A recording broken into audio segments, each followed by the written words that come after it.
Oficialmente, a paz do Senhor. Amém. Uma boa noite. Hoje é a nossa terceira aula sobre panorama bíblico. Na última aula nós falamos do livro da 2 Timóteo. Hoje nós vamos começar em Tito.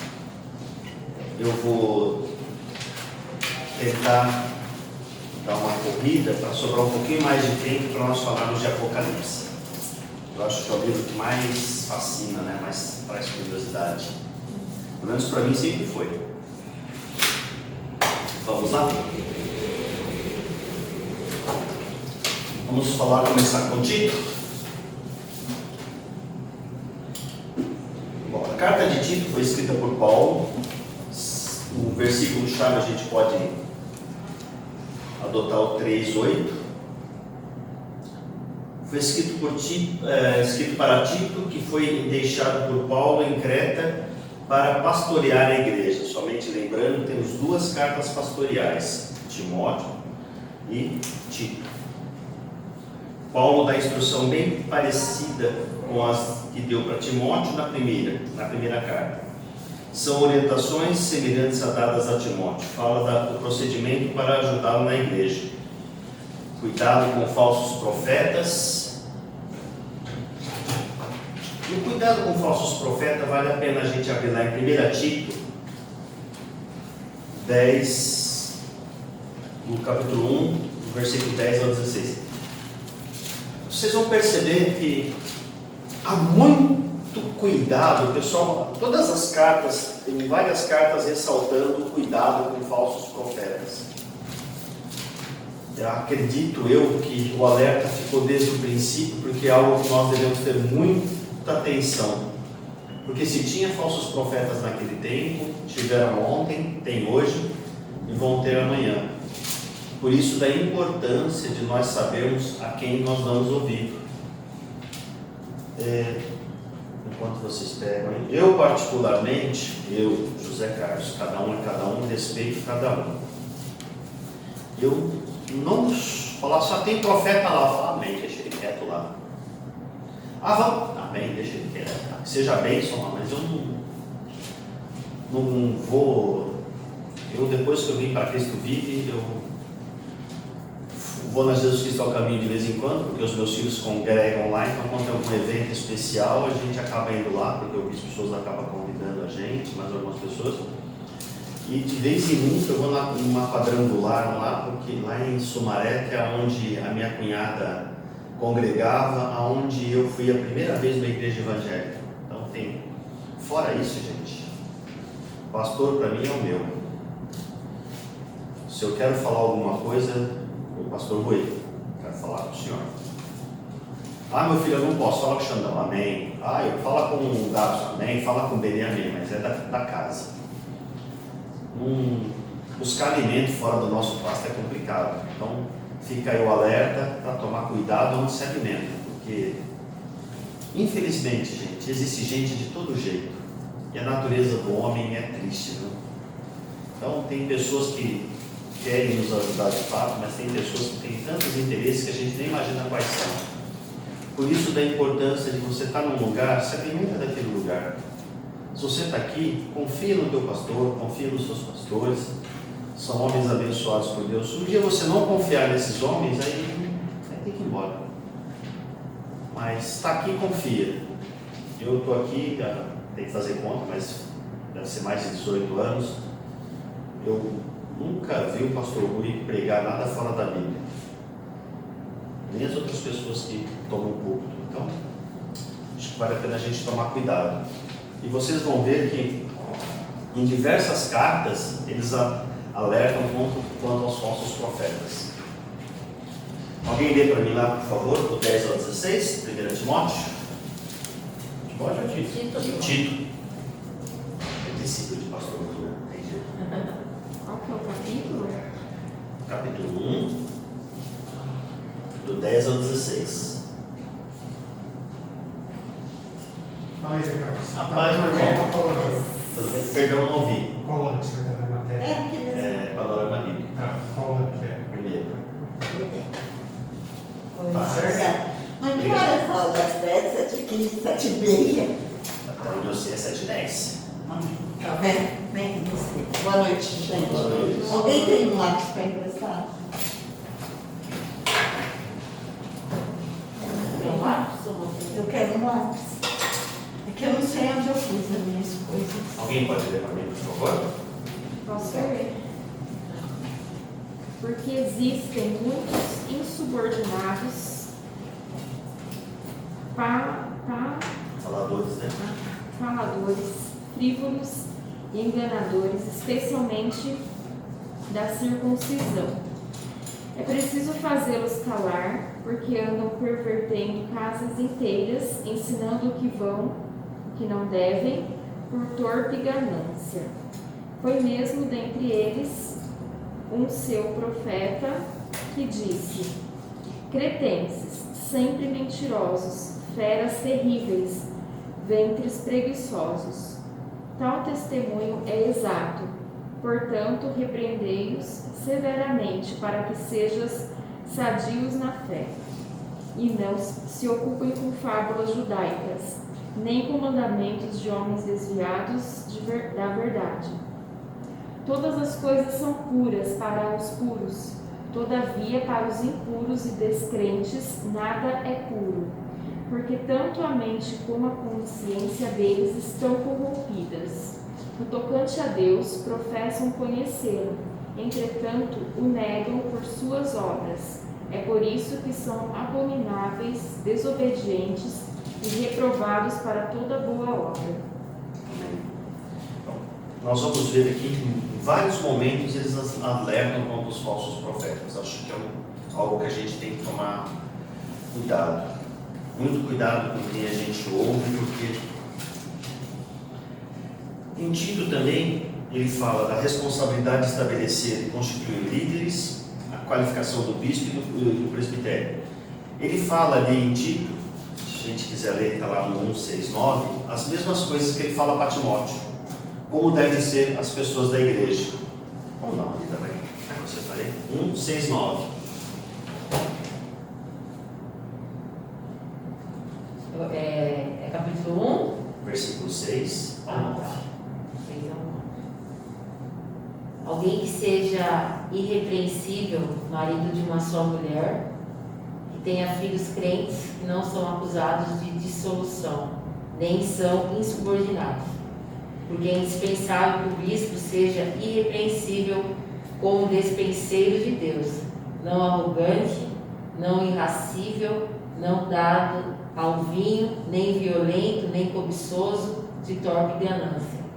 Antes, hospitaleiro, amigo do bem, sóbrio, justo, piedoso, que tenha ótimo domínio de si, apegado à palavra fiel, que é segundo a doutrina, de modo que tenha o poder tanto para exportar pelo reto ensino, como para convencer os que os contradizem. Lembrando que Tito e Timóteo são cartas que ele manda para a igreja pastoral, são regras para a igreja. Isso é bom vocês lembrarem disso. Vem cá, as cartas gerais, nós vamos entrar nas cartas gerais. Ainda tem Filemão ainda. Agora, Filemão, o autor também é Paulo. Ela foi escrita no ano aproximadamente de 59 a 61 a.C. Ou depois de Cristo. Ela foi escrita para um grande amigo em Filipos. Paulo estava em prisão domiciliar, essa informação é bom guardar, em Roma. Esta carta foi escrita a próprio punho por Paulo. É a mais curta delas, fala sobre a prática indispensável do perdão cristão.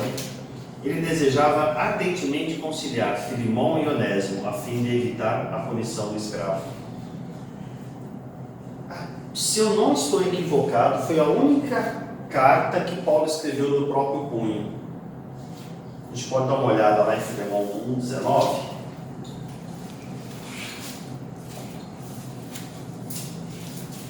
Eu, Paulo, de minha própria mão o escrevi. Eu o pagarei para te não dizer que ainda mesmo a ti próprio, a mim, te deves. A segunda parte do versículo não cabe, mas a parte A está bem claro que ele escreveu ela à própria mão. As outras cartas, em nenhum momento a gente vê Paulo narrando ele escrevendo, ele narra para alguém escrever, né? Essa não, ele escreveu a próprio punho. Nós vamos falar das cartas gerais. Não podemos nos esquivar do presente que o Espírito Santo nos deixou. As epístolas gerais ou cartas gerais, elas foram escritas por alguns homens que talvez não se encontraram, mas foram ousados em nos deixar ensinos riquíssimos. Somente lembrando, a Bíblia tem um único autor, mas vários escritores. Vamos começar com Hebreus. Quem escreveu Hebreu? Essa é uma informação valiosa, hein? A data aproximada, 65 depois de Cristo. Esta carta foi escrita para o povo judeu convertido na igreja primitiva. Foi escrita em Roma. Muitos eruditos e estudiosos acreditam que Paulo escreveu esta carta. Isso é crença, porque não tem como a gente provar. Eu já ouvi falar de Paulo, então, como ninguém tem como sabe com certeza quem foi, é considerado o autor como desconhecido. Mas dizem os estudiosos, o pessoal começa a ver como ela é escrita, a falagem, a linguagem, aí eles atribuem a Paulo. Alguns atribuem a Paulo, mas de fato ninguém sabe quem foi.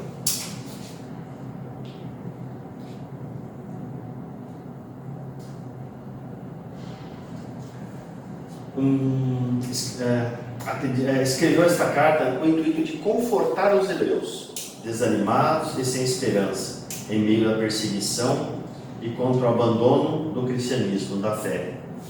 As palavras melhor, superior, perfeito aparecem várias vezes para enfatizar a superioridade, supremacia de Cristo e do cristianismo.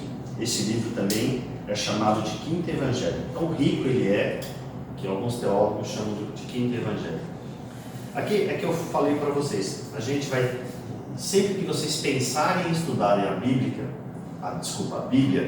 é muito importante a gente voltar, tentar pôr a nossa mente lá atrás, tentar entender o contexto daquele momento, tentar entender os costumes, tentar entender o momento social que estava acontecendo ali, para ficar fácil para nós entendermos.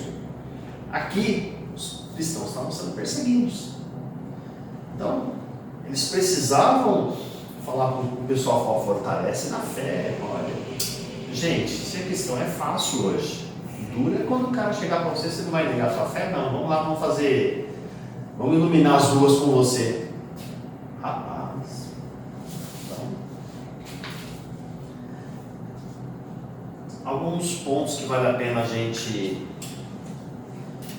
registrar no livro de Hebreus. Deus é uma espada de dois gumes. Hebreus 4:12.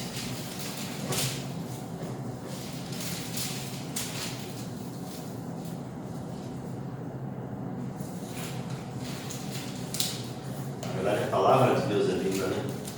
E eficaz e mais penetrante do que qualquer espada de dois gumes. Que penetram até a divisão da alma e do espírito, e das juntas medulas, e apta para discernir os pensamentos e intenção do coração. Lá na frente, vocês vão estudar sobre obras mortas. Eu já vou dar um spoiler para vocês. A intenção do coração é que vai separar as obras. Não adianta nada eu falar bonito, se é que eu falasse bonito, ou eu passar o dia inteiro na igreja, ou eu pegar tudo que tenho, ou não adianta nada do que eu fizer se a intenção do meu coração não for pura. isso não tem valor nenhum. Isso me remete na unção de Davi. Vocês lembram que Samuel foi ungido bonitão, fortão? Deus falou: esse não. Aí traz outro. Esse também não. Também não, também não. Acabou, não tem mais ninguém, só tem lá um fracote. Traz ele, né? É esse aí. Veja até Samuel falando: ô Senhor, é esse Samuel. Isso aí, um rei que vai livrar Israel. É, Samuel, você vê com os olhos ou com o coração. Então Deus, Ele conhece o nosso coração. Então, a palavra de Deus, ela entra e vai separando. Deus conhece o coração. Então, se nós formos fazer algo que não seja algo para Deus de coração puro, não vai ter valor. Você pode agradar pastor, você pode agradar homem, você pode agradar todo mundo, mas a Deus.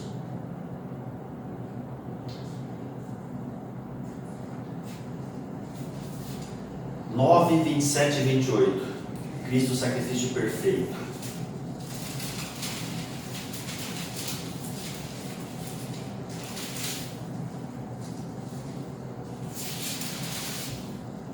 Alguém lê? 27, 28, né? Isso. E assim como aos homens está ordenado morrerem uma só vez, vindo depois disso o juízo, assim também Cristo, tendo se oferecido uma vez para sempre, para tirar os pecados de muitos, aparecerá a segunda vez, sem pecado, aos que aguardam para a salvação. Aleluia. Lá no versículo 11, no capítulo 11, nós vamos ver lá a galeria da fé. Esse capítulo tem um achado maravilhoso. Não faz parte da nossa aula, mas acho que vale a pena fazer um pequeno parênteses. Durante todo o Velho Testamento, Deus era sobre os homens. Então Deus vinha, executava, o cara era abençoado, fazia, Deus estava sobre o homem. Sansão, Elias, Abraão, Deus sempre estava sobre. Aí você vai ver os heróis da fé.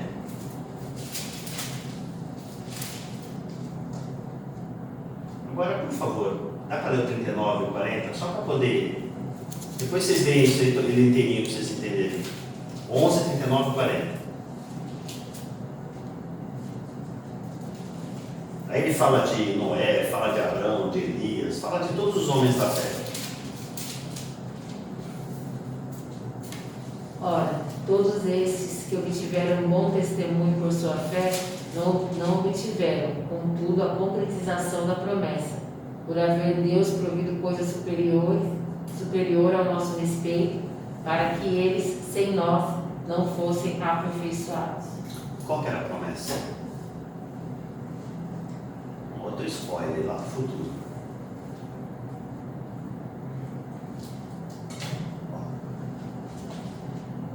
O véu foi rasgado.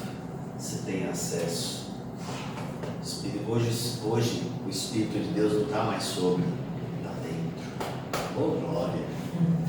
Então, todos esses, eu fico imaginando o que Elias, Moisés, todos esses homens não tiveram o que a gente tem.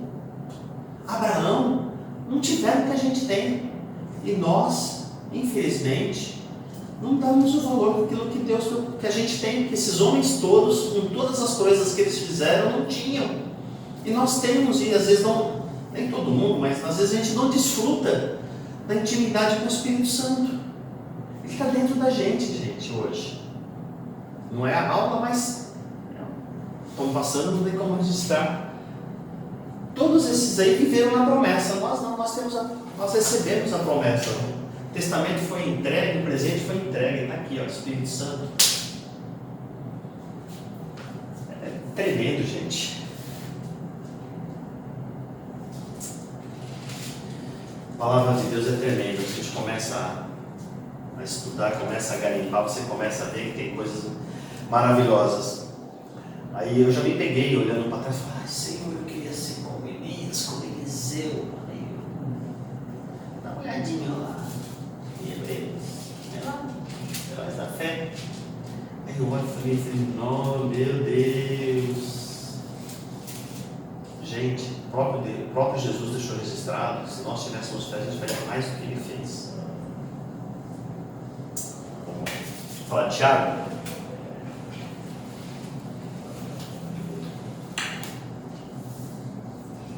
O tema, eu não falei o tema de Hebreus, né? Perdão. Hebreus é a supremacia de Cristo. De Filemão também não falei, né? Não. Puxa, gente. A prática do perdão. E eu também não devo ter dito de Tito, né? Não. Ordem na igreja. Oxa, hoje. Filemão na prática de... Filemão, prática do perdão. E Tito? Tito, ordem na igreja. Mas eu lembrei disso para poder falar para vocês que o tema de Tiago, fé sem obras é morta. Esta é uma informação muito importante. Esse Tiago era o irmão de Jesus. Qual que é do Tiago? Fé sem obras é morta. Só para a gente deixar registrado, a gente não é salvo pelas obras. Porém, as obras refletem a sua salvação.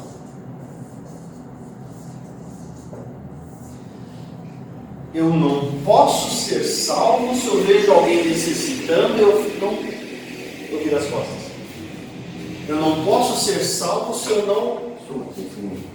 não posso ser salvo se eu não tiver o amor de Deus em mim. Eu não posso salvo. Eu posso achar que sou salvo, mas se eu não conseguir me compadecer da dor do outro, não tem como eu ser salvo. Eu posso acreditar piamente, mas se eu não exercitar aquilo que nosso Senhor Jesus Cristo deixou escrito para nós, que eu tenho que amar o próximo como a mim mesmo, como é que eu vou refletir a minha salvação? Eu só vou me enganar. Voltando àquela brincadeira lá que eu falei para vocês, a hora que eu correr para pular no pescoço, ele vai falar, te conheço não. Então, voltando, esse Tiago,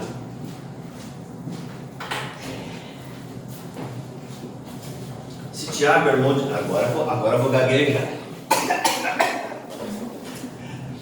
Esse Tiago é irmão de Jesus, também conhecido como Tiago Justo. Essa carta foi escrita aproximadamente em 45 anos depois de Cristo. Ela foi escrita em Jerusalém para a Igreja de Cristo. As 12 tribos estavam dispersas pelo mundo. Este livro é chamado de Provérbios. O que é Provérbios? Verdades expressas através de um ditado simples. Do Novo Testamento, pois trata da sabedoria e prática para enfrentar os problemas. Pontos e destaques. Ouvinte e praticante, o poder da língua.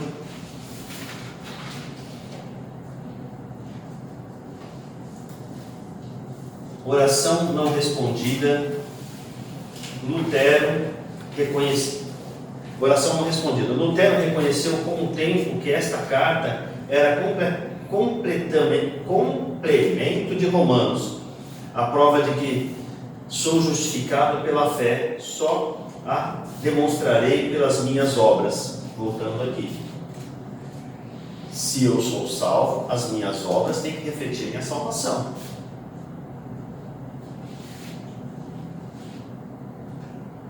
Fé manifestas pelas obras. O versículo chave aí está em Tiago 2:26, porque assim como o corpo sem espírito é morto, assim também a fé sem obra é morta.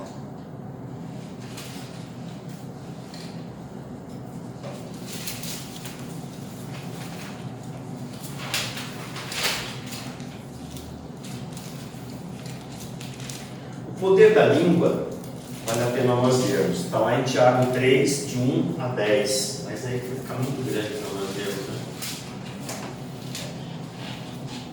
Bom, mas registra aí para vocês lerem depois. Tá? O poder da língua está lá em Tiago 3, de 1 a 10. Nosso pastor já pregou diversas vezes que a nossa língua tem poder. Nós precisamos tomar cuidado com a nossa boca. Se da minha boca sair coisa ruim, como podem vir coisas boas para mim? Uma mãe que tem um filho, que olha para aquele filho e fala: você é burro, você é incompetente. Essa mãe está lançando sementes na vida desse filho para o resto da vida. Ou você que é casado, teu marido: ai, mas você também não recebe a promoção porque você é incompetente. Gente, você está lançando sementes na vida do seu marido. Posso dar um pequenino testemunho? Claro. Meu filho, ele foi viciado, né, em crack. E só mudou a postura dele, a vida dele, quando eu mudei minha oração. Quando eu quando eu reconheci e comecei a abençoar, falar: esse meu filho, ele vai ser um líder, esse meu filho, ele é abençoado, e assim por diante. Hoje, graças a Deus, meu filho está na igreja e ele é presbítero. Oh, glória, aleluia! Só pegando o que a senhora disse, hoje os meus filhos são casados, são grandes, pequenininhos. Mas quando eles eram menores, que estavam dentro da minha casa, eu sempre esperei todo mundo dormir para eu poder dormir. Eu nunca fui dormir sem que não tivesse todo mundo em casa. Meu filho foi uma vez ou outra, saiu, chegou 2 horas da manhã, 1 hora da manhã, estava eu sentado no sofá. Ô pai, tudo bem? Tudo foi dormir? Não, estou te esperando. Mas eles iam dormir, eu chegava na cabeça deles, mão na cabeça: meu filho, eu te abençoo, você é próspero, você é rico, você é abençoado, você tem saúde. Minha filha, eu te abençoo. Eu fiz isso na vida dos meus filhos. E eu falo para vocês: vale a pena, porque você está lançando sementes. A tua boca tem poder. Você enquanto mãe, você enquanto pai, você enquanto marido, você tem autoridade. O que sai da tua boca tem mais poder ainda, para o bem e para o mal. Se você, num momento de insanidade, abrir a tua boca para falar coisas ruins sobre o seu marido, sobre sua esposa, sobre os seus filhos, você está decretando. Então aqui ele nos alerta sobre o poder da língua. Vale a pena a gente tomar cuidado.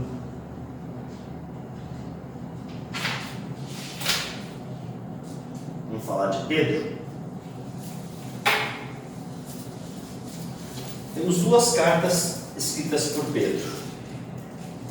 A primeira, o tema: consolação e sofrimento. O autor dessa carta é Pedro. Como é que a gente pode ter certeza? Vamos lá, né? Ver se é verdade. 1 Pedro 1:1.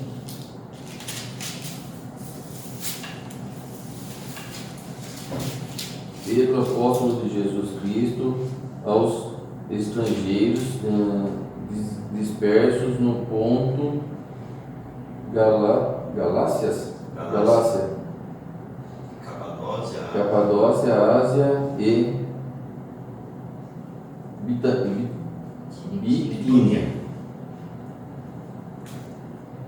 Então, quem escreveu foi Pedro. Nossa carta foi escrita na Babilônia para as igrejas que Paulo havia fundado. Ele havia sido morto naquele tempo, então foi logo depois da morte de Paulo. Esta carta foi escrita por Pedro no fim da sua vida. Ela foi escrita por judeus, cristãos e dispersos no gentios convertidos, para encorajá-los, consolá-los em meio à perseguição e sofrimento, trazendo esperança.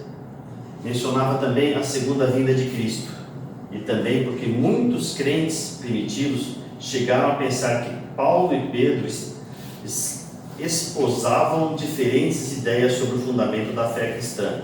E para destruir esses maus pensamentos, Pedro a escreveu e remeteu justamente por um companheiro de Paulo.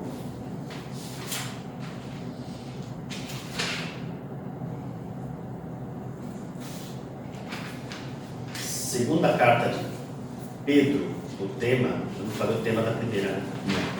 Consolações Solenes. O chefe chega e a gente fica assim. Segundo tema, combate aos falsos mestres. Novamente, lá atrás foram os falsos profetas, os falsos mestres. Só lembrando, se esses homens tiveram tanto cuidado em deixar escrito para nós termos cuidado, nós devemos ter cuidado, porque houve ontem, há hoje e vai ter amanhã. De novo, é importante nós sabermos aonde nós nos alimentamos e sabermos a quem nós damos ouvidos. Data aproximada, 68 depois de Cristo. Destino. Foi escrita para o mesmo povo da primeira carta. Logo em seguida, mas agora é Pedro quem está indo de encontro ao Senhor. Ele encoraja a igreja a permanecer firme e combater os falsos mestres. Pedro descreve as características do cristão em crescimento e os encoraja a esse crescimento e a evitar a apostasia. Os previne contra os falsos mestres e as suas doutrinas corrompidas.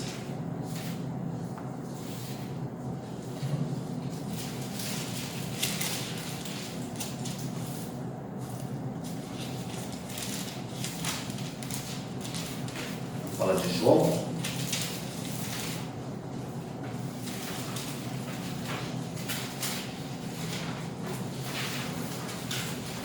João escreveu 3 cartas. Esse João é o mesmo João que escreveu o Evangelho e o mesmo João que escreveu o Apocalipse.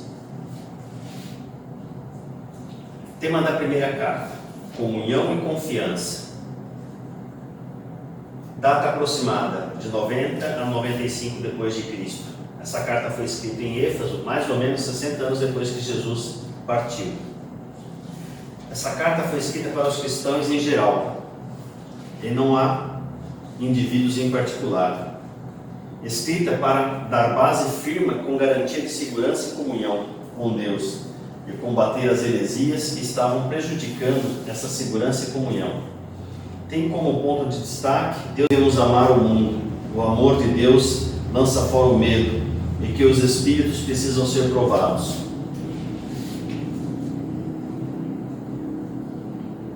Deus é fiel e justo. João 1,9. Alguém pode ler para mim, por favor?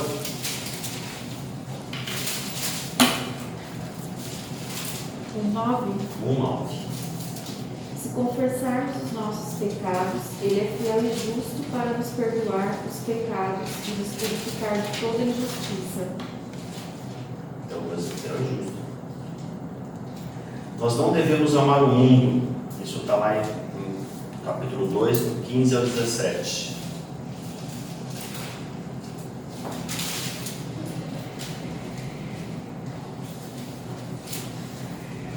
Dois, 15 a 17.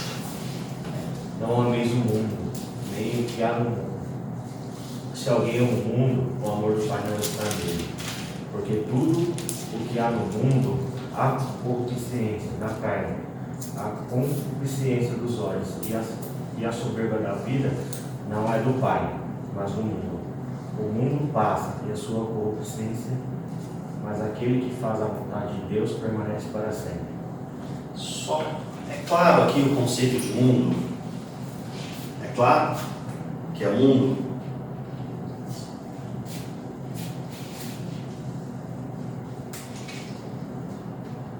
A segunda carta, a verdade e os falsos mestres. Novamente, gente. Ela foi escrita em Éfeso, 90 a 95 depois de Cristo. Essa carta foi escrita a uma senhora eleita e seus filhos. Pode ser literal ou figurado, dando orientações a que tivesse cuidado com quem estavam hospedando em sua casa. Dirigida a essa senhora escrita e sua família para advertê-la sobre os falsos mestres. Tem como ponto de destaque: devemos conhecer a verdade, habitar na verdade e ter cuidado com a falsidade. Aqui ele traz um alerta para nós, que eu acho que vale a pena a gente... Nós temos que ter prudência para quem a gente abre a porta da nossa casa, porque a gente abre a nossa casa para trazer para dentro da nossa casa. Isso vale a pena a gente sempre refletir. Porque você abre a tua casa com o teu coração puro. Agora, precisa entender um pouquinho quem está entrando na tua casa. Quando eu falo para casais, quando eu dou curso de noivo, o que eu digo para as pessoas é o seguinte: amigo, você não pode ter amizade com um rapaz solteiro. Então você vai estar trabalhando, o rapaz solteiro vai te visitar na tua casa. Nem moça, você tem que procurar ter amizade com pessoas casadas.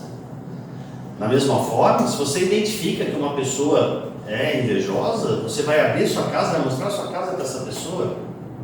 Você está abrindo o teu lar, está abrindo o teu coração, vai pôr essa pessoa dentro da tua casa. A prudência cabe a nós. Devemos pôr dentro da nossa casa pessoas que a gente entende, ou pelo menos acredita, que gostem da gente, torçam pela gente e queiram compartilham dos mesmos sonhos que a gente. Porque você colocar uma pessoa dentro da tua casa, chegar na tua casa e falar: nossa, que televisão, gente. Então, eu falo, né? Meu filho está naquela fase de querer, casou, está montando a casa, agora vai mudar. Falei para ele: meu filho, você está... Eu entendo que é fase, mas você está montando a casa, não é para você está montando a casa para os outros, não muda isso. Então a gente tem que montar a casa para nós. Quem vir na nossa casa tem que vir porque gosta da gente. E tem muito cuidado com o relacionamento, gente. Casal se relaciona com casal. Não adianta eu casado, mas ter um monte de amigos solteiros. É outros princípios, outra forma de ver o mundo, outro tudo. Mas fora da cortina. A terceira carta, o tema é hospitalidade. Foi escrita por João também, 90 a 95 depois de Cristo.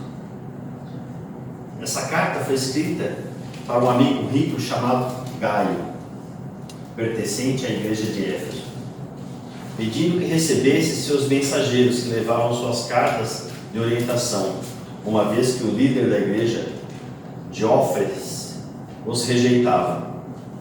Fala sobre o dever da hospitalidade e o perigo de um dirigente déspota, autoritário, arrogante. Muitos dos cristãos chamados à evangelização itinerante, sem salário ou recompensa circular. Então vamos lá. Naquele tempo, assim como existem hoje, existiam pessoas que pregavam o evangelho, saíam a pregar o evangelho, mas não tinham paga por isso. E o nosso amigo aqui,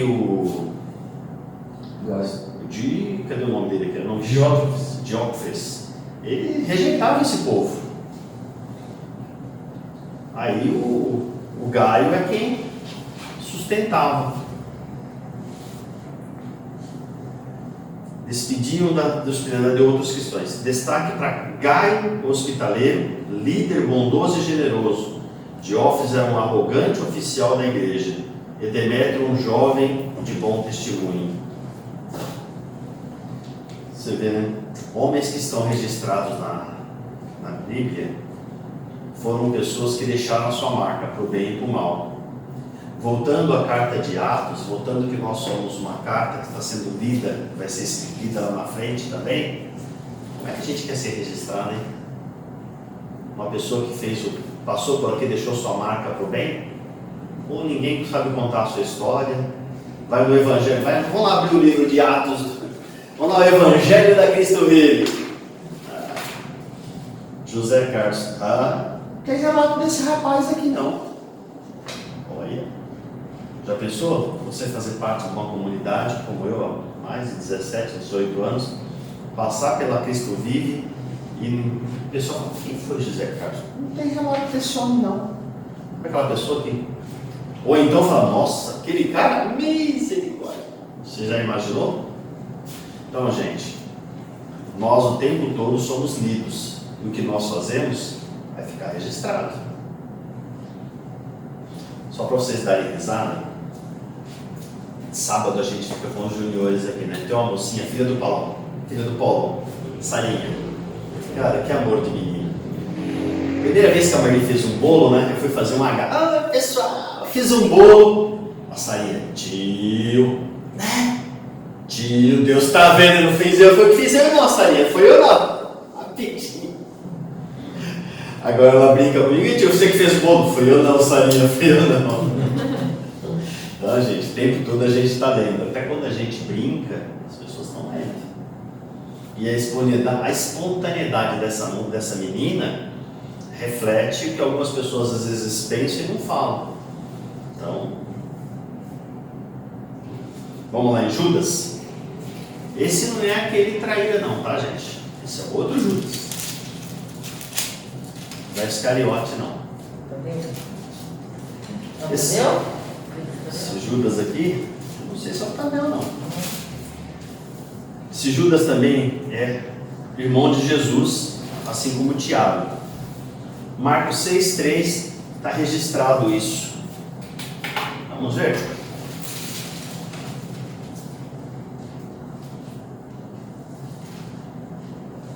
Qual que é o termo dele? O tema de Judas, batalha pela fé. Alguém achou? Marcos 6,3.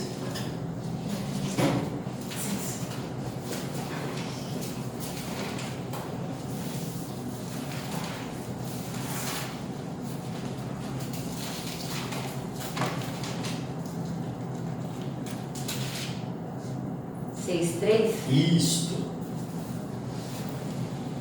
Não é este o carpinteiro, filho de Maria, irmão de Tiago, José, Judas e Simão? E não vivem aqui entre nós suas irmãs? Desculpa. E escandalizavam-se nele. Gente, Maria teve mais filho, olha. Eu, quando era crente, desculpa, católico, se alguém falasse isso, obrigado, hein, gente? Como a ignorância é triste, né? Maria só teve Jesus. Eu costumo dizer o seguinte, Maria foi uma mulher espetacular, gente. E muito corajosa, muito além do seu tempo. Hoje, uma moça chegar para o pai e falar que está grávida não deve ser fácil, né? Mas você já imaginou o tempo de Jesus com aquela cultura? Chegar e falar, ó, assim como José falar, não, ó, deixa lá que eu vou conversar com teu pai, eu assumo a bronca. Mas, como eu costumo dizer hoje, Maria foi espetacular, Maria foi maravilhosa, é uma mulher digna de respeito, de honra, é alguém a ser seguida, exemplar, mãe, tudo. Só que morreu. Não está lá intercedendo por nós, não.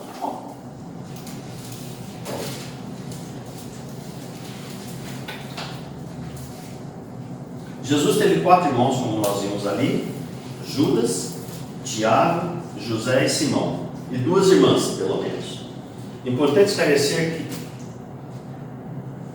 Maria não teve relações conjugais normais com José enquanto não deu à luz a Jesus, o primogênito. Lucas 2,7.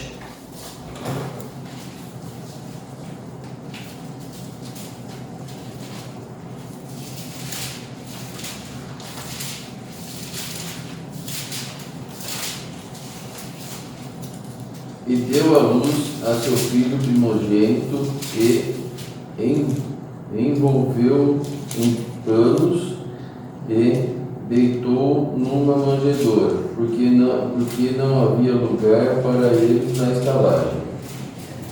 Se a gente for ver, só para elucidar aqui, Maria é uma mulher gigantesca, sabedora que ela estava conduzindo o Salvador dentro dela, claro que ela se guardou. Mas depois que Jesus nasceu, ela foi uma esposa como outra esposa, uma mãe como outra mãe, teve filhos. Mas eu ressalto, gente, a Maria, como mãe de Jesus, como uma mulher da sua época, como filha, admirável. Eu volto a falar, se for entrar na cultura daquela época, você imaginar uma mulher chegar em casa com o pai e falar: pai, estou grávida. Ou melhor ainda, chegar para o noivo e falar: noivo, eu não tive relação com você, mas eu estou grávida. Você já imaginou, gente? Eu fico pensando, Zé Carlos aqui, se a minha noiva chega para mim e fala: eu nem cheguei perto dela, chega: eu estou grávida. Mas você imagina, tá certo que José no primeiro momento, aí o anjo conversou com ele e ele entendeu. Mas você entender, para esse casal chegar para os pais dela, para a sociedade e falar assim: olha, eu estou grávida. Então, temos que respeitar a figura de Maria. Foi uma mulher sensacional, mas, como todos os outros, morreram. Não podem fazer nada de onde estão. Que é uma pena que os católicos não entendem isso, como eu também não entendi, e eu respeito eles não entenderem, porque durante um bom tempo, se alguém falasse isso para mim, eu puxava a faca. Mas, assim como um dia Deus teve misericórdia de mim, e eu, sentado numa cadeira, estudando aqui nessa escola, como eu disse para vocês, e eu entendi que eu não sabia da verdade, eu sabia das meias verdades que contava e eu acreditava. Eu creio que, pela fé, que todos eles possam ter essa mesma oportunidade que um dia eu tive, de entender que ela foi uma mulher maravilhosa. Foi. E onde ela está, não pode fazer nada.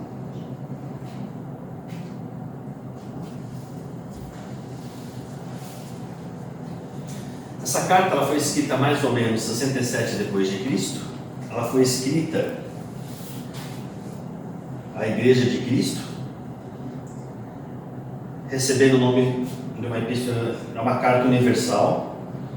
Ela foi escrita para motivar os cristãos à pureza da doutrina e da vida cristã diante dos ataques dos falsos mestres. De novo, gente, falsos mestres, falsos profetas. Quando eu terminar essa aula, vocês forem embora e falar: cara, mas aquele cara falou tanta vez de falsos mestres, falsos profetas, falsos. Mas nós temos que tomar cuidado, porque eles estão, como o pastor Rui me ensinou uma vez, eles contam um monte de verdade, uma pitada de mentira, por ser tão pequenininha você nem percebe. Se não tomar cuidado, daqui a pouco você está no poço.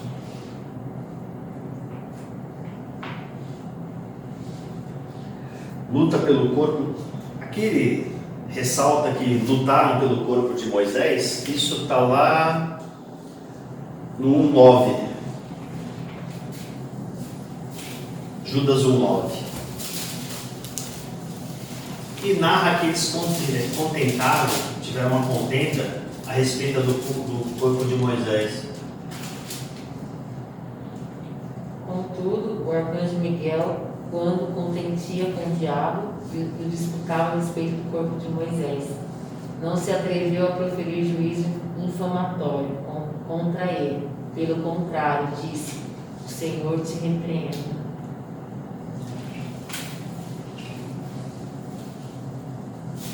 Exemplos de pecado, como Caim e Balaão, e orar no Espírito edifica a fé. Apocalipse. O pastor Luizinho está dando no 4º ano Apocalipse. Já vou dar uma sábado. Hoje eles não vieram, eles têm que marcar o sábado. Ah, é? Eu confesso que antes de eu me converter, e no começo da minha conversão, o pessoal fala: livro de Apocalipse. Apocalipse não. Mas por quê? Eu tenho medo. É muito difícil. Mas nós vamos ver hoje que é um livro profético. Uma visão que o apóstolo João teve quando estava exilado na ilha de Patmos, depois de sofrer martírio sem sucesso. Ele traz sentido figurado, usa muitas simbologias e números, que para os judeus significam mensagens. Foi escrito em sua maioria aos judeus e revela as profecias que estavam seladas no livro do profeta Daniel. Lá no 4º ano, provavelmente o pastor Lizinho vai pega Daniel, né, pastor? Pega Daniel e traz para cá, ó. Coisa linda, gente. Nem vou falar muito para não dar muito spoiler, mas vamos só lembrar um pouquinho. O que aconteceu com João aqui? Vamos lembrar? Tentaram matar João no óleo quente, conforme nós falamos, né? Jogaram João no óleo quente, ele saiu andando. Aí o César da época falou: não, esse cara, se ele ficar aqui, ele vai acabar com a minha fama. Então, vamos mandar esse rapaz para longe. Onde a gente pode isolar ele? Mandaram para a ilha de Patmos. E ele ficou tanto tempo lá, que essa era a intenção do César, que algumas pessoas chegaram a esquecer de João. Então, se a gente pega João lá em 1:9, ele está se apresentando para trazer à memória às pessoas quem é ele. Vamos ver se eu estou certo? 1 João 1:9. Então, ele puxa a memória dos cristãos quem é ele. Porque as pessoas ficaram um bom tempo sem saber notícias de João.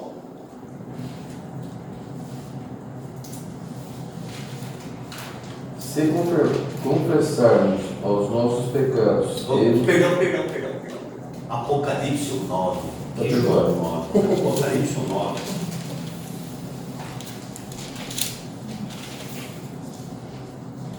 É João que escreveu, mas está no livro errado.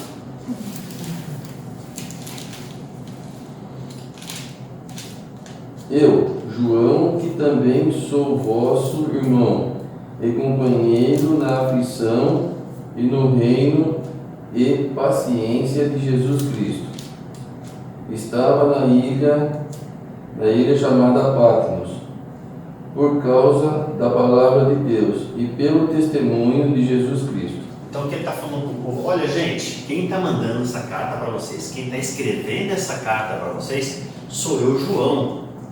Olha, lembra do João? Sou eu, hein? Eu que estou escrevendo para vocês. Por quê?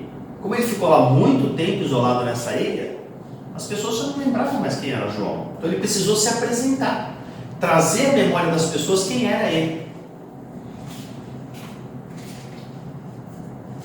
Apocalipse, o tema de Apocalipse, o fim de tudo, a consumação da história da Bíblia, propósito de Deus.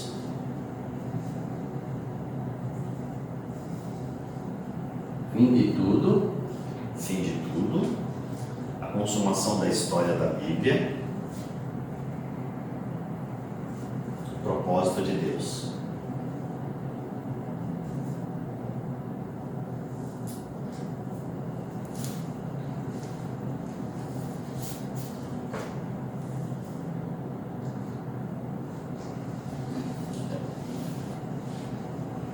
A palavra Apocalipse, ela vem do grego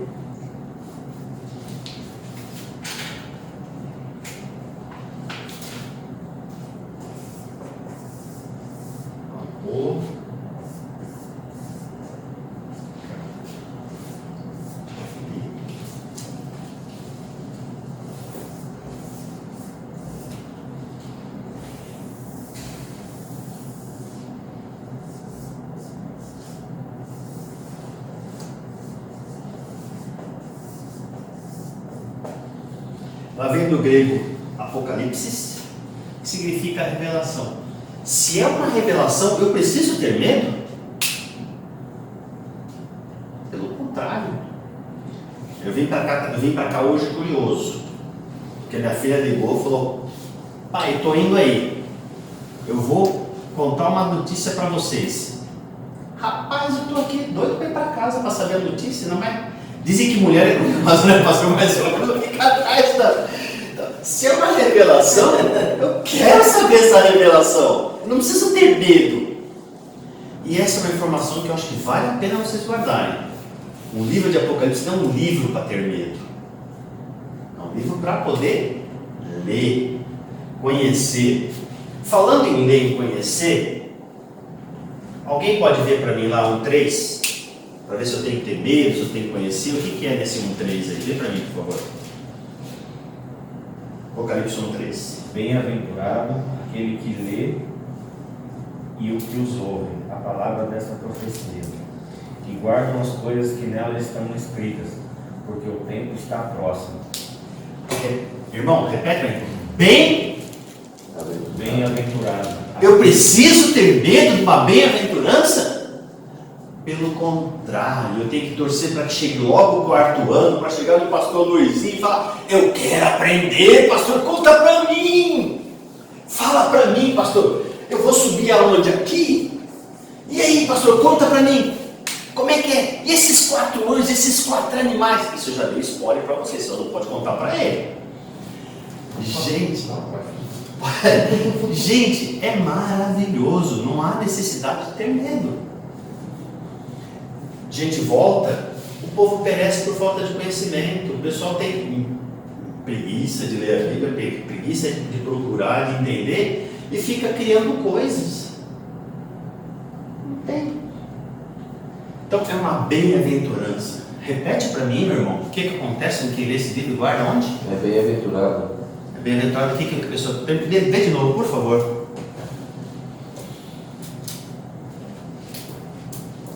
O 3, né? Isso, Bem-aventurado aquele que lê e os que ouvem a palavra dessa profecia, e guardam as coisas que nelas estão escritas, porque o tempo está próximo. Então você não basta, você é bem-aventurado, você tem que ler, ouvir, guardar, porque não adianta esquecer, né? Guardar e praticar, né? É assim, olha, eu acredito que é assim, aqui no Apocalipse não tem muita coisa para você praticar não, tem muita coisa para você tomar cuidado. E de novo vai vir o falso profeta. Se nós pegarmos aqui só hoje de falso profeta, falso mestre, nós já falamos um monte de vezes. Se a Bíblia teve tanto cuidado em registrar tantas vezes isso para nós, acho que a gente tem que tomar cuidado. Eu, José Carlos, creio que tem muita gente que vai perder a fé porque vai acreditar em que não tem, que não deve. Por isso, de tanto zelo da parte de Deus, da parte de Jesus Cristo, em deixar registrado. Tomem cuidado. Tomem cuidado. Se ele está registrando tantas vezes, relatado por homens diferentes, em anos diferentes, em lugares diferentes, é porque lá atrás isso afligiu o povo, hoje aflige o povo, e lá na frente é quem vai fazer o povo se perder. Posso fazer algumas perguntas? Aproveita que hoje eu tenho um craque e contar para você. Aconteceu algumas coisas em algumas igrejas que foram divididas sobre uma tal célula. Que esse pastor começa a pregar que o dízimo não é de Deus. Não é que o dízimo não é de Deus. O dízimo era da antiga profecia, do Antigo Testamento. Que agora está no Novo, que não precisa se dar o dízimo, que isso aquilo. E isso começou a dividir várias igrejas. Eu tenho conhecidos que estão nessa célula, que interpreta a situação de outra maneira. Minha esposa começou a ver algumas coisas sobre isso. Eles explicaram para ela, eu não estava presente, eu tinha saído com o filho deles para ir buscar uma pizza, tal. Então eles começaram a falar para ela isso. Aí ela, muito curiosa, começou a procurar no Google sobre essa pessoa. Ela mostrou algumas pregações dele, falando sobre que o dízimo não é mais da nossa época, sim da época de trás. Aí eu falei para ela ali, você já conhece a palavra? Mas o que o pastor fala? Eu falei, eu creio no que a igreja me fala. eu creio que o pastor Rui me fala, os outros pastores. Eu não vou crer nele. Olha, eu posso dar uma resposta totalmente diferente do que se queria ouvir? Deve. Me perdoe pela sinceridade, mas não é transformar o Evangelho de Cristo, todo o sacrifício feito por Cristo, simplesmente em dízimo? E se eu deixar de vir na igreja ou ir por causa de dízimo? Jesus Cristo morreu por mim. Dinheiro, nem vou entrar no mérito. Eu tenho que vir na igreja para adorar Ele, que Ele é o Rei dos Reis, o Senhor dos Senhores. Eu vou ficar batendo boca ou falando que eu estou certo ou que eu estou errado, que esse irmão... Depois vou até dar uma pincelada nisso aí que você está falando. Que esse irmão acha... o importante para mim é Cristo. Se eu der dízimo não vai me salvar. Se eu não der dízimo também não vai me salvar. Eu quero pular no pescoço de Deus quando chegar lá e ele falar: vem cá, filho, você chegou, eu estava te esperando. Então, honestamente, Eu tenho alguns testemunhos com relação ao dízimo. Quando eu dizimo, né? Quando eu dou o dízimo na igreja, estava dando, minha igreja vai prospera. Quando para de dar, quando eu parei de dar, uma época estava desviado, caiu. Voltou a dar o dízimo, está tendo serviço, está prosperando, não passa necessidade. Então eu falo para ela: Li, você é testemunha viva, você foi dizimista, deixou de ser, olha o que aconteceu com a gente. Voltamos a ser dizimista, olha como nós estamos agora. Só para poder... Já que o pessoal falou de antiga aliança, nova aliança, dízimo, deve ter uma aula de dízimo, pastor? Não sei, deve ter, né? Eu não sei como é que vai falar, não vou estar expondo, né? Mas assim, tudo que você remete ao Velho Testamento, você tem lá 630 e poucas leis para seguir. Se você ficar pensando no Velho e no Novo, você vai encontrar um monte de coisa. Mas no Novo Testamento, em 2 Coríntios, só para a gente poder... Eu vejo que não tem nada a ver essa discussão. 2 Coríntios 9, 7. Cada um contribua segundo propôs no seu coração. Lembra que nós falamos de obras? Eu, José Carlos, acredito. Que tudo que eu faço porque alguém me manda, tudo que eu faço porque eu estou fazendo, tudo que eu faço para mim, diante de Deus, não tem valor nenhum. Então, dízimo, no meu ponto de vista, é algo teu e Deus. Se você quer dar dízimo, você vai encontrar um monte de versículo para você dar o dízimo.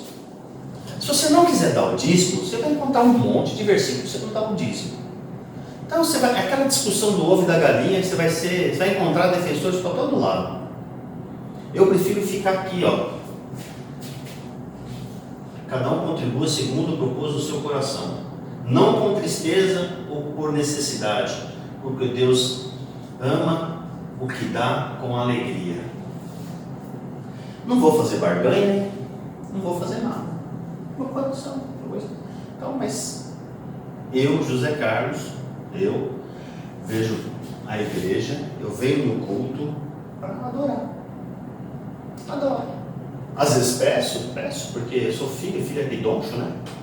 Peço. Mas, dízimo, não dízimo. Eu particularmente, José Carlos, eu acho que ficar... a igreja, graças a Deus, pensa assim também. Tem lá um envelope de dízimo aqui. Eu sou tesoureiro, de vez em quando não dá para eu contar dinheiro, já fui vice-presidente. Se você perguntar quem são os dizimistas aqui, eu duvido que alguém saiba. Pode saber um ou outro, mas eu duvido que alguém saiba. Por quê? Saber quem é dizimista para a igreja não é importante. Ser dizimista ou não é importante para a pessoa. Mas não é o caso, não é a aula. Só um detalhezinho. O importante é que o Zé Carlos deu, a resposta dele é correta. Mas para efeito de evitar contenda, problema, o Senhor disse que ele é o dono do ouro e da prata. O Senhor não quer nosso dinheiro, ele não precisa disso. Está lá em Ageu, né? 2:9, o Senhor é dono de tudo. Onde começa o erro nessa história dessa pessoa que eu não quero nem saber o nome? Sabe? E existem pastores que saíram daqui da comunidade que Cristo vive, hoje já não está mais, que ele prega isso, é uma vergonha isso. A pessoa dizer que tem mestrado em teologia, coisa assim, e depois pregar contra o dízimo, é uma vergonha para Deus, contra o Senhor. Não existe, o pastor me prega, me perdoa, a Bíblia é uma só. Velho Testamento e Novo Testamento, sabe, nós vamos chegar a uma fase, vocês vão chegar numa fase do estudo, vocês vão ver que o Velho Testamento é apenas sombra do Novo. O Velho Testamento serve para apontar para Jesus Cristo. E digno é o trabalhador do seu salário. E o que o Zé Carlos falou, essa igreja aqui é uma bênção, gente. Ninguém sabe quem dizima, quem não dizima. Eu já tive igreja aí com o pastor Rui. Gente, sabe aqueles fichários para quem trabalha tanto? Eu cheguei à igreja e falei, misericórdia, pastor. Então, lá está o nome da pessoa, eu e o pastor Rui. Lá está o nome da pessoa, quanto ele deu, exposto ele não deu, exposto. Exposto? Isso é uma vergonha. Sabe, eu não preciso saber a sua resposta, viu? Parabéns pela sua resposta. A resposta é, querido, o dízimo é um problema seu de Deus. Sabe? São vários textos, né? Fazer prova de mim. Você acabou de falar, você deu um testemunho, fazer prova de mim. Você deu com o coração, no texto que o Zé Carlos deu aí, o coração desprendido. Deus é que vai fazer na tua vida. E se você não der também, Deus vai fazer na tua vida. A mesma coisa de falar de beber, não beber, pode beber, não pode beber, pode fumar, pode não fumar. Gente, pelo amor de Deus, nós temos que ser crente. Tá bom? Então cuidado com essas pessoas que, sabe? Não, gente, puxa, que assunto. A Bíblia não é só. E outra, veja bem, né? Eu não sou funcionário da igreja, não sou Carlos, mas tem gente que é funcionário aí, eles precisam do salário deles, gente. Tem Precisam pagar essa responsabilidade. luz, precisam pagar o ar, não é verdade? A pintura, gente, Como é que faz? vai sair da onde? Vai sair do seu bolso, do seu, do nosso. É ou não é? Não é verdade? Então, é um assunto entre você e Deus. Pode ter certeza, o Zé Carlos é tesoureiro, tem um monte de gente, ninguém sabe quem dizima, quem não dizima, eu posso falar? Ninguém sabe. O único que sabe é Deus. Sabe? Isso aqui é lindo. Isso aqui é lindo, essa igreja aqui é uma maravilha. Tá bom? Se você que, perdão, pastor, se você quiser, se alguém for lá porque tem pessoas que gostam de pôr um envelopinho, gosta de estar lá, gosta de estar listado, isso é da pessoa. Eu gosto de colocar no envelope branco. Não tem problema também, né? Viu o que quer mostrar lá que está dando? Não, quanto a isso, para mim é tranquilo. Eu sei que precisa dizimar. Isso é fato, entendeu? Mas o que acabou acontecendo, como o pastor falou de falsos profetas, né? Por isso que me levou a esse assunto. É que eu falei, gente, se Deus usou homens diferentes para falar da mesma coisa, é algo para nós nos alertarmos. Por quê? Porque se levantou no passado, se levanta hoje, vai se levantar amanhã. Por isso que é bom nós irmos para uma sala de aula aprender. Porque se você aprende, eu particularmente, é que eu falei para vocês, eu não discuto com ninguém. Eu não vi nenhum momento na Bíblia Jesus falando assim, olha, oh Deus, me defenda. Eu não vi isso, ele mandou semear a palavra. Então, você quer discutir? Mas vamos voltar para o Apocalipse? Não vou perder o tempo. Ai, deixa eu dar um pequenininho testemunho do dízimo. Então, vamos lá. Esse mês aqui, eu sempre tiro meu dízimo, é a primeira coisa que eu faço, tá? E esse mês aqui, não sei porquê, acabou passando. E aí eu fiquei sem dinheiro, eu falei, de onde que eu vou tirar agora? Dá o dízimo. Falei, já sei, da poupança. Aí peguei e tirei da poupança. Aí paguei meu dízimo. Paguei não, né? Devolvi meu dízimo. E aí essa semana passada, eu não descobri que eu estava pagando uma conta de um cartão de crédito que nem existe. e que teve retorno hoje para mim, esse dinheiro, quase 3 mil reais, gente! Então, eu acho que é isso, sabe? É o coração mesmo, sabe? Remete ao coração da senhora, minha irmã. Se a senhora falar, eu estou dando porque alguém mandou. Não. Mas se a senhora entrega, porque crê que é certo, crê que precisa, a senhora tem compromisso com a igreja. Sabe? Senhora, é o que eu falo, gente, é gente de Deus. Mas voltando, é o motivo do nosso coração. Sempre vai ser esse. Mas vamos lá?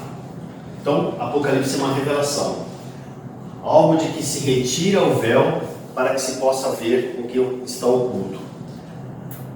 A chave da interpretação de todo o livro está no versículo a seguir. Apocalipse 1:19.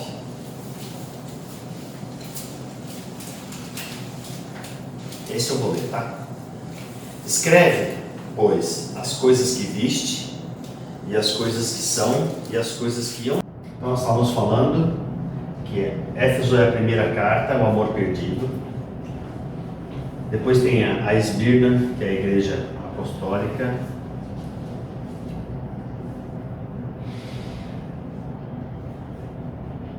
Qual é a segunda? Vamos de novo, vamos lá. Éfeso é o primeiro amor, amor perdido, igreja apostólica. Esmirna, a igreja perseguida, Diocleciano e Constantino. Depois tem Pérgamo, que é a igreja sob a favor imperial, Constantino e Tiatira. Aí vem Tiatira, a igreja papal. Vai ter história da igreja aqui, pastor? Tem, né? Tem história da igreja, tem. E tem as 7 cartas do Apocalipse, que são falando das igrejas. Só pegando um gancho, aqui é uma pincelada. Nas 7 cartas da igreja, deve vir primeira, né? Sim. Nas 7 cartas da igreja, vocês vão verificarem, vão entrar um pouquinho dentro dessas cartas, entenderem o que foi escrita. Foi escrita lá atrás, refletindo a igreja de cada época, até chegar à nossa de hoje, que é a Laodiceia, a nossa igreja, a igreja rejeitada, a apostasia final, aquela igreja que tem tudo e não tem nada, aquela igreja que você tem hoje. Nós temos aqui o poder de falar de Deus, de pregar, de ouvir, e a gente eu estou generalizando, e a gente fica olhando para papel. Deve ser, eu fico imaginando naqueles lugares que você não pode carregar uma Bíblia, dar um glória a Deus, ou pegar, orar em voz alta na tua casa, ou você não tem uma igreja com a porta aberta. E aqui a gente tem igreja com porta aberta. A gente, vamos marcar os cultos para vir na igreja. Você olha, você tem Bíblia, aí alguns, espero que não esteja enganado, alguns estavam como eu na 91, lá até duro assim, ó. Você pode dar glória a Deus, você pode orar na tua casa. Aí eu fico pensando, né? Esse tempo de pandemia, eu andei refletindo um pouquinho. O que nós vamos precisar perder para poder dar valor em algumas coisas, hein? A gente nunca deu valor por abraço. Hoje a gente não pode abraçar. Hoje, eu que gosto de abraçar, sinto uma falta enorme. Será que nós vamos precisar de um dia chegar alguém na porta da igreja, fechar a igreja para a gente poder entender a importância da igreja? Ou alguém baixar um decreto e falar, não se pode mais imprimir Bíblia no Brasil, para nós entendermos a importância da nossa Bíblia? Mas eu tenho celular. Não, é só derrubar os aplicativos. Então, gente, nós, infelizmente, nós seres humanos, a gente dá muita importância para as coisas que nós não temos. Infelizmente. Deus nos dá, a gente é tolo ao ponto de não perceber aquilo que nós temos e ficamos prestando atenção naquilo que a gente não tem. Isso serve para a parte amorosa, a parte espiritual, a parte financeira. Se nós não aprendermos a agradecer o que nós temos, nós não vamos receber, nós não vamos conseguir entender o que Deus tem para nós? Porque a gente não consegue enxergar o que Ele dá. Se nós não aprendermos a sermos gratos, a gente vai passar o tempo todo olhando para aquilo que a gente não tem. E a partir do momento que nós entendermos e agradecermos o que tem, vai ficar fácil para a gente dar importância para as coisas. Coisa material é importante? É muito importante. Você sem dinheiro nessa terra, quando eu converso com Deus, eu falo, Pai, sem dinheiro a gente não paga, não toma nem água. Se você não pagar a conta d'água, nem água você toma. Mas tem mais além de dinheiro, tem mais além de tudo. Eu sei que cada momento da vida da gente é único, cada um está numa fase, numa etapa da vida, mas fica a dica, se a gente só ficar olhando para o que não tem, a gente não vai conseguir enxergar o que tem. Se a gente achar que se você tem um Prisma, você quer ter um Ômega, nem tem mais Ômega, né? Mas vai, sei lá, um Cruze você quer ter uma Ferrari, você vai passar o tempo todo trabalhando para pagar aquilo, e chegar lá na frente você vai descobrir que não valeu a pena. Você correu atrás de coisas que não tinham valor. Falando da nossa vida espiritual, o ITA é praticamente de graça. Quantos alunos tem aqui, gente? Quantos membros tem a Cristo Vive? Eu vejo os cultos aqui, os cultos que a gente vem, o espaço está limitado, eu respeito todo mundo, tem gente que não quer vir, eu por um bom tempo não vim, ótimo, maravilha, mas será que vai precisar ter um general ou um comunista para fechar a porta da igreja para a gente ver a importância da igreja na nossa vida? O quão importante é a gente ter relacionamento com o irmão? Eu não preciso de nada, mas você pode dar. Eu não preciso de um abraço, mas você pode dar um abraço. Às vezes tem uma pessoa que, hoje não pode mais, né? Mas às vezes você abre aqui, vem uma pessoa que você abraça, tudo que a pessoa precisava é se sentir amada. Vou falar de novo das criancinhas. Uma menininha chegou para minha esposa e falou, tia, por que você gosta tanto de mim? O marido falou que até se espantou com a pergunta. Tia, uma criança. E quantas pessoas não passam por essa porta, ou precisam passar por essa porta, simplesmente para saber que precisa ser amada, que é amada. Eu, de repente, eu não preciso vir pedir nada, eu não preciso de nada, mas eu tenho para dar então. Se eu não estou precisando, eu posso dar. Eu posso dar um abraço, posso dar uma palavra, posso ser ouvinte. Então, a importância de agradecer o que nós temos, para valorizar, senão nós não vamos conseguir enxergar o que temos. Por um ponto, eu acho que não tem igreja melhor para isso. Não tirando benefício das outras igrejas, né, que são boas também, mas essa aqui abraça, essa beija, essa aqui ampara.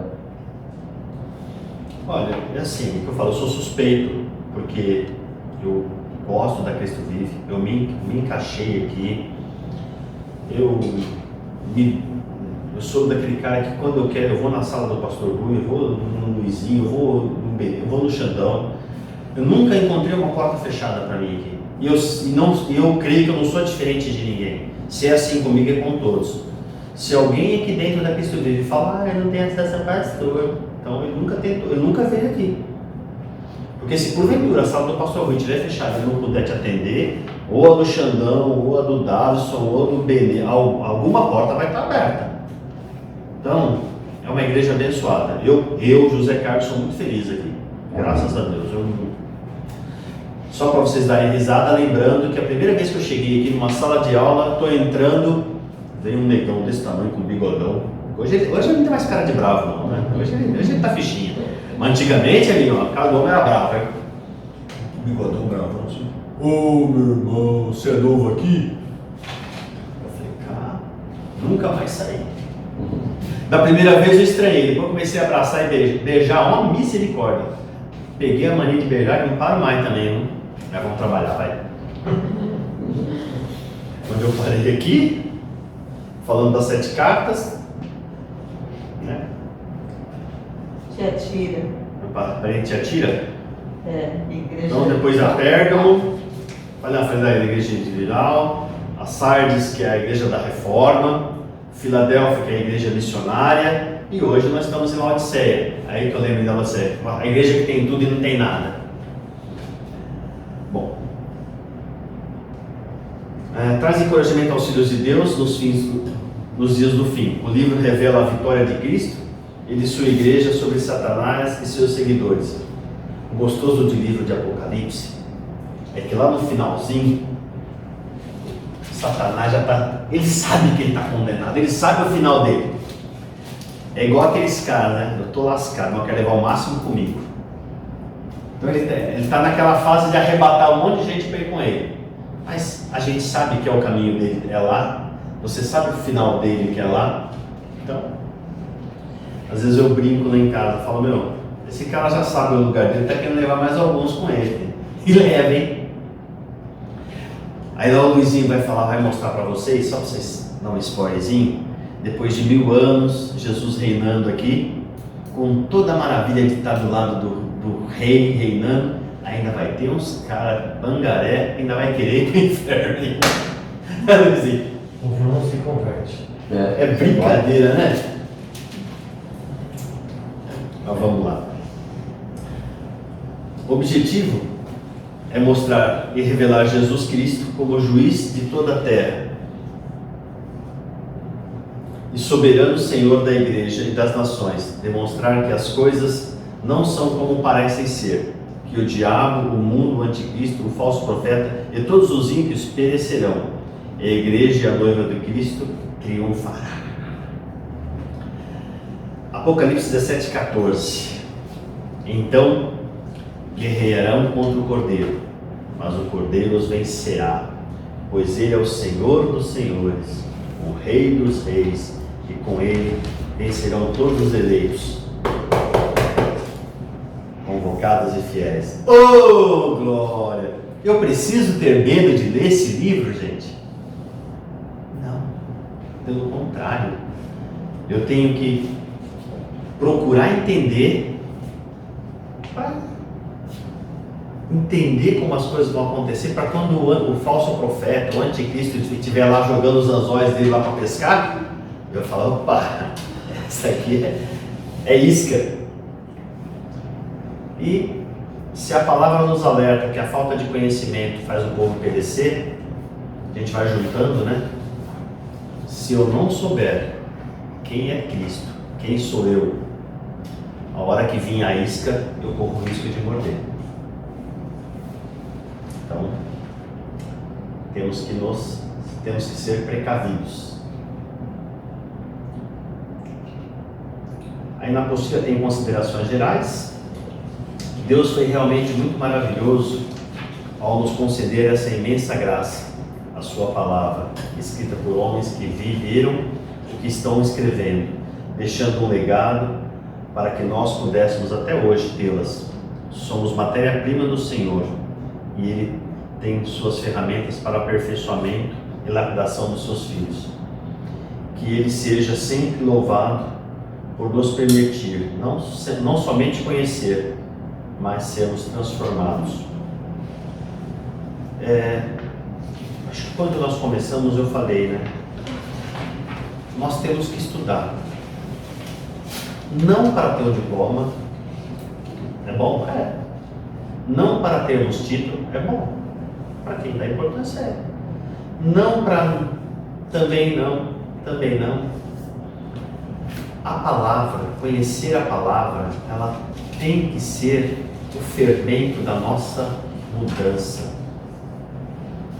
Eu tenho que olhar para Cristo e falar, eu quero ser igual a Ele. Eu quero que o meu caráter seja igual ao caráter de Cristo. Eu quero amar como Jesus amou, eu quero perdoar, eu quero ser benevolente. Eu vou conseguir? Eu creio que não, mas eu vou tentar. Eu vou errar? Creio que sim, mas eu vou me consertar. Como eu brinco com as crianças, o alvo está lá, o dardinho está aqui, eu vou jogar. Quando eu errar o alvo, me perdoe, eu errei. Eu vou pegar o dardinho e falar, não, agora eu vou fazer certo. E vou de novo. Eu vou, até a hora que o pai me chamar, para eu correr, pular no braço dele, no pescoço dele e agarrar, eu vou perseverar em acertar, em ter o meu caráter modificado dia após dia para parecer com o caráter dele. É fácil? Eu creio que não. Porque se fosse, todo mundo seria salvo. Então, mas é impossível? Também não. Basta. Nós temos o poder de decisão nas nossas mãos o tempo todo.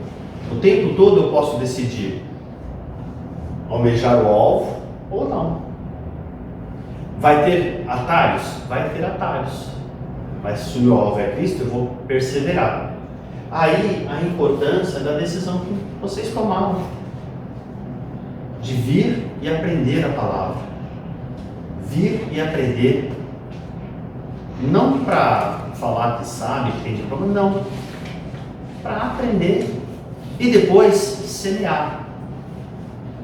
Porque replicando palavras de um Senhor sábio, se eu aprender e não compartilhar aquilo que eu aprendi, quando eu morrer, o que eu aprendi foi em vão, vai morrer comigo. Mas se eu aprender a compartilhar o que eu sei, ou o pouco que eu sei, com outras pessoas, quando eu for embora, o meu conhecimento não vai comigo. Então, nós só precisamos aprender e replicar. Aprender e replicar. Amém? Então, na próxima segunda, revisão na primeira aula, prova na segunda aula, sem consulta. São 60 perguntas, professor? 65. Bicozinho, ó. Tudo melzinho na chupeta. Alguma dúvida, meus irmãos? Estudem. Nós vamos dedicar um pedaço da primeira aula. Aí vocês vão determinar o tamanho do pedaço que vocês querem, para que nós possamos fazer uma revisão. Beleza? Vamos orar para ir embora? Joyce, você ora para nós irmos embora?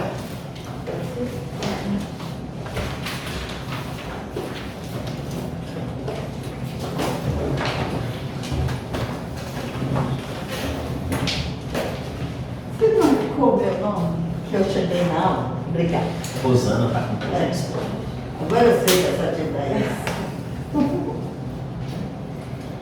Pai Santo querido, Pai Santo, obrigada, Pai, por esse dia, obrigada por essa oportunidade que nós nos reunimos para poder aprender, conhecer mais de Ti, Senhor. Jesus. E esse retorno, meu Pai, o Senhor possa nos acompanhar, nos levar com segurança para os nossos lares. Em nome de Jesus, Pai, te agradeço. Amém. Amém.